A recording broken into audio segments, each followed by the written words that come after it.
En juin 2016, la Commission européenne a décidé de prolonger la date d'expiration de l'homologation du glyphosate pour 18 mois.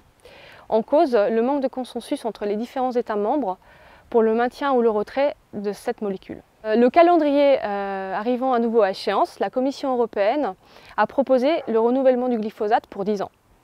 Et alors que le vote européen doit avoir lieu fin septembre, début octobre, le ministre de la Transition écologique et solidaire, Nicolas Hulot, a déclaré le 29 août dernier que la France voterait contre.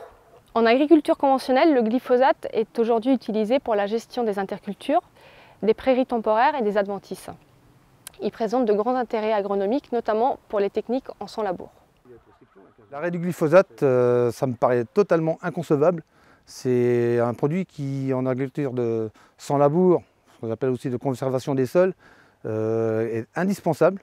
Je suis entre le désarroi et la colère. C'est comme si on nous supprimait le paracétamol de l'armoire à pharmacie.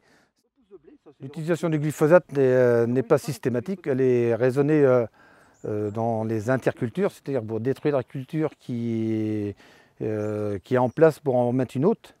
C'est-à-dire contrairement à d'autres pays qui sont avec des OGM, eux ils l'utilisent en plein sur la culture à récolter.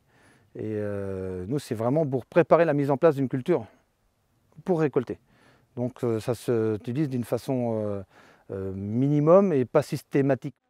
Les solutions alternatives dans mon système ne sont pas raisonnables. C'est réemploi de la charrue, donc plus de main-d'œuvre, plus d'heures de tracteur, plus de carburant, ce qui ne va pas dans le sens des économies actuelles, plus de retournement de sol, plus de production de CO2. Il y a aussi des familles chimiques qui existent, mais c'est 2 ou 3 produits supplémentaires pour remplacer le glyphosate, qui sont certainement plus dangereuses, parce que le glyphosate est une matière active qu'on arrive à cibler l'ensemble des plantes. Les autres produits existants, c'est plante par plante, ou famille de plantes. C'est du n'importe quoi, c'est revenir en arrière complètement, c'est revenir au Moyen-Âge, autant prendre la binette. Espérons que Nicolas Hulot et nos responsables européens prendront nos arguments en compte pour maintenir le glyphosate en place.